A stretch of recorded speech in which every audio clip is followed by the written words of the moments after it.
Right now, Pittsburgh's best sports show is about to begin. Call us or tweet us.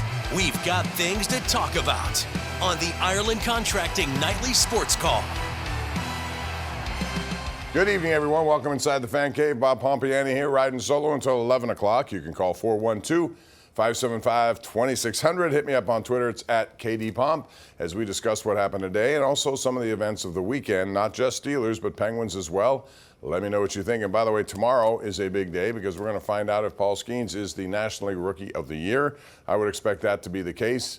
Jackson Merrill out of San Diego is a really good player for them.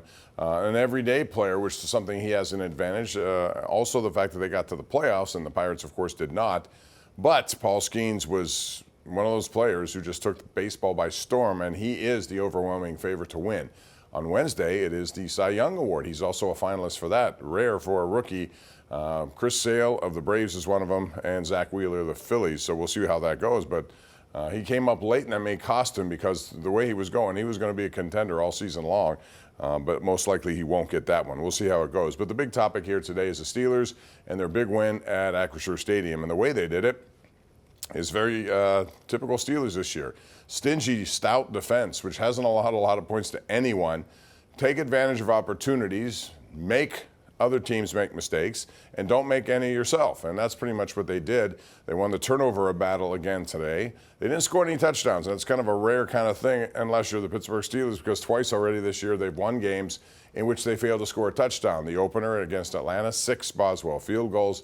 And then today, same thing, 6 Boswell field goals. So if you're looking for player of the week, guess who it's going to be this week? Once again, it's going to be Chris Boswell. But there were some big plays here, no doubt. Plays that were made by young players and older players alike. The one that sticks out to me is Peyton Wilson with that interception. And it goes to show you how much coaches rely on preparation. And this week, Mike Tomlin said after the game that he was challenging Peyton Wilson because he knew that 43 Justice Hill was going to be one of those guys in the receiving game. And he ran a wheel route. They practiced that over there at the south side just in case, and wouldn't you know it, they saw it. And he has the speed to go down the field with those guys, running backs and tight ends alike, and he was there to make that play and basically snatch it away from Hill. One of the bigger plays of the game, because if you remember, it preceded what happened, or it followed what happened when Russell Wilson had thrown an interception. Want to hear what you think about that game and other stuff going on in Pittsburgh sports, including the Penguins. They won a game, but man, it felt like a loss last night almost. 3-0 lead over a bad San Jose team, and they ended up winning in a shootout 4-3. But prior to that, just a bad effort in Columbus the night before that. So where are the Penguins, and what do you think they will do from a management point of view, if anything? 412-575-2600 is the number to call. This is the Ireland Contracting Nightly Sports Call. We do it every single night of the week right here on KDKA Plus, and on some nights 93.7 The Fan. Call us. Share your opinions right now. GMC Sierra tweet of the night comes from the NFL on CBS. Chris Boswell has 3 career games now with 6+ made field goals. That's the most in NFL history. You might remember he did that in Cincinnati in a playoff game. He did it earlier this year against the Atlanta Falcons, and he did it again today. The life of a kicker is a very strange situation because you have to have a short memory. Justin Tucker's going through stuff that maybe Boswell did a few years ago when he was having his problems. Every kicker goes through it, and you have to be tough-minded to get through it, and right now Chris Boswell is very focused on just the kick in front of him. He's not worried about what he did or what he's going to do. It's about what he did right there, and boy, they can make or break games. We've seen it so many times, but he has been an MVP candidate, and I would expect, when I say MVP, I'm talking of kickers. Gary Anderson, if you older Steeler fans out there remember, Chuck Noll anointed him as La Machine because he was that good. Well, this guy's just like that, very accurate and very reliable, and I know the Steelers appreciate what he does. All right, 412-575-2600 to see what John in Plum has to say. John joins us right now. Hey, John. Hey, Bob. This offense is pathetic. It's worse than Matt Canada's, and he had a terrible quarterback. Okay, explain that more in depth to me then. When you say pathetic, what are you referring to? Well, they had 4 chances at 3rd and 1, and only made 1. Mm-hmm. They can't score in the red zone touchdowns. Boswell has 6 field goals. That is not Well, they didn't score in the red zone today, but they have done it since Russell Wilson's been in there. And even when Justin Fields was in there, they scored a different kind of touchdown, rushing touchdowns as a quarterback, John. So pathetic's a strong word. Listen, they're 8-2, and this is a time where I think you really look at it and say they've been able to overcome a lot of stuff here to get to this point. I will agree with you in that it has to result in more scoring. Sooner or later, they're going to run into games where they're going to have to win games like they did, by scoring a lot of points. In Washington, 28-27 was all touchdowns, no field goals. They've scored over 30 in a couple of games this year. Same thing. So it's up and down, sure. And I will say this about Russell Wilson. If you take away some of the dump-off stats that he had, the numbers today aren't that impressive, but I think Baltimore's defense came to play today. They played a much better game. I also think it hurts the Steelers that they tend to not look into the middle of the field as much as other teams. Now, they did it in the second half more with Darnell Washington, but I'd like to see more receivers go over the middle and then turn on the speed after that. That's, if you were watching the Chargers tonight against the Bengals, you saw Justin Herbert do that quite a bit over the middle. And to me, that's a largely ignored area of the field. I'd like to see more activity there, and I think the Steelers will probably try to do that in future weeks. Let's go to Paul in Salzburg. Hello, Paul. Bob, the reason I called this evening was I just wanted to talk about the running back situation with the Steelers. Okay. Najee Harris is great. I think the other running back, I can't think of his name right now. Jaylen Warren? Yes, sir. Mm-hmm. That's exactly correct.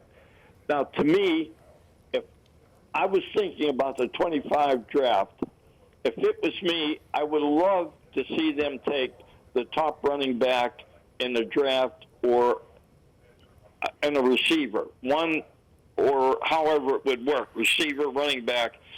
They need to bulk that offensive line, offense up a little bit. They've already pretty much built their offensive line, and you get a receiver and a running back, you're going to be pretty dynamic. Yeah, I tend to think the situation is in place. Well, we don't know that for sure, Paul. What we know about it is both guys are free agents at the end of the year, and so you would think if things go the way you expect, that Russell Wilson would like to come back and play. The question is how much will he want in return? Right now it's all Denver playing his contract. The Steelers are paying $1 million and that's it. So those are yet to be determined situations. I would prefer going to a second wide receiver. First of all, today we did not see Mike Williams at all. We did in terms of snaps. He was on the field, but no targets, no catches. And I would like to see him obviously more involved based on what we saw, the one snap that resulted in a touchdown last week at 43 yards. So I still think they need another receiver. Remember, Roman Wilson's part of this, and he's been out with injury. So they took him. The offensive line, I think, is in good shape, as you said. Frazier, second-round pick. I don't know if you watched 66 Mason McCormick today. He was bowling people over, especially in the second level. On one of the big runs by Najee Harris, he was down the field, way down the field, making blocks, extra blocks. So, and then the bookends, you don't even know that Troy Fautanu was out with injury. So 2 of their top 3 picks have been out with injury. So they'll have those guys back next year. There's a lot left that they can do, but I'm not going to draft a running back next year, not at all. They may want to bring back Najee Harris if they can agree to a deal. Let's go to Frank in Oakland. Hey, Frank, what's up? I was wondering in the second half if you seen a play, Pickens caught a ball, and thank goodness his leg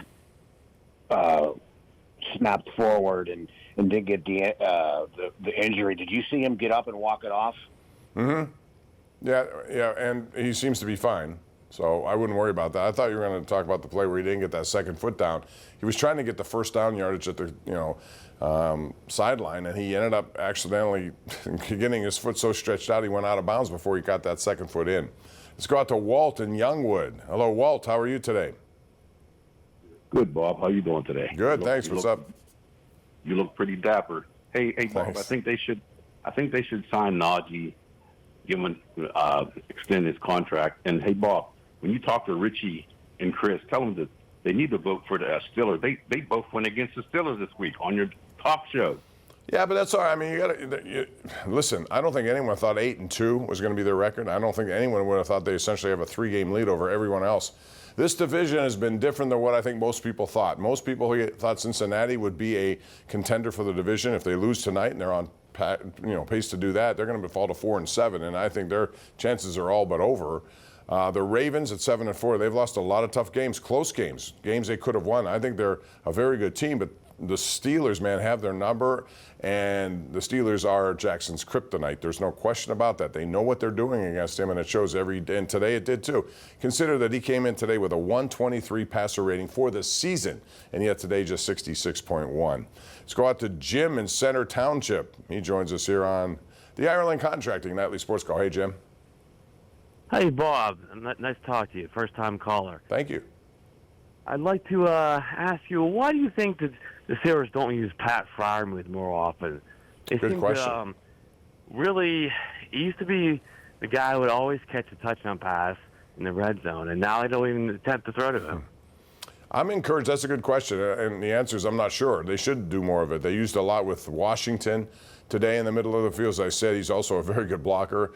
Pat Freiermuth is a guy I would like to see more involved, especially by the goal line. No question about it. I also would like to see Mike Williams involved more at the goal line. I think time will take care of that, especially on a short week like this week. You may see guys, who didn't have a prominent role today, get some action on Thursday night in Cleveland. And the way the Steelers have been playing, man, they're a confident bunch, and they've been using plays from just about everyone, all three phases, from special teams to defense, on offense. It doesn't matter what your name is. If you contribute, it may be one play a game, but it makes a difference, and we've seen that over the course of this 8-2 season so far. Out to Oil City, we have John up next. Hey, John. Hey, thanks for taking my call, Bob. Mm-hmm. I just have an idea. Justin Fields, how about him just being like a designated red zone quarterback? Do you think that would kind of work out for the Steelers? No, and I'll tell you why. I think, first of all, Russell Wilson's a better red zone passer than Justin Fields at this point. Fields' talent's undeniable, and he's a very good option there. You could use him in a lot of different ways, even if it's as a decoy. I wouldn't be afraid to do that, and they certainly used him today on the one play where he slid a little prematurely. They eventually got the first down and closed the game out, but there's too much to like there. But Russell Wilson's numbers over his career in the red zone from a passing point of view are very good, and I wouldn't want to just take him out of the game at that point. Let's go out to Kirk in the north side. What's up, Kirk? Yeah, hi, Bob. Thanks for taking my call, first-time caller. Thanks. I'm no expert on anything football, but I'd like your opinion. But it just seems to me that Russell Wilson just drops back so far, and prematurely so, and too often. And I'd like to see him find a better way to escape the pocket if and when he has to.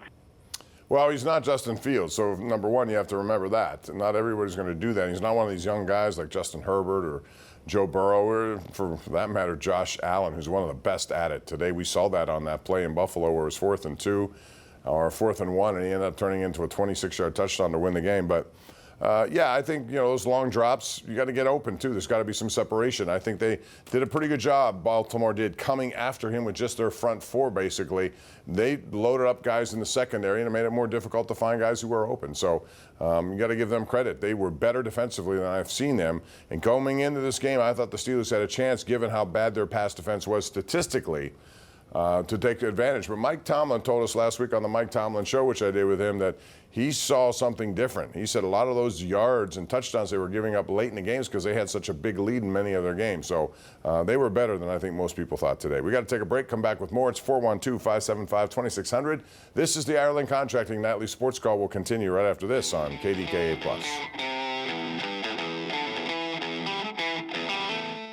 We have work to do, and he's always looking for that kind of narrative with his team when it comes to practice. And this is a short week. They got to practice on Tuesday, and that's it. Basically head to Cleveland on Wednesday and play a game on Thursday. And that's going to do it for us. Thanks for joining me.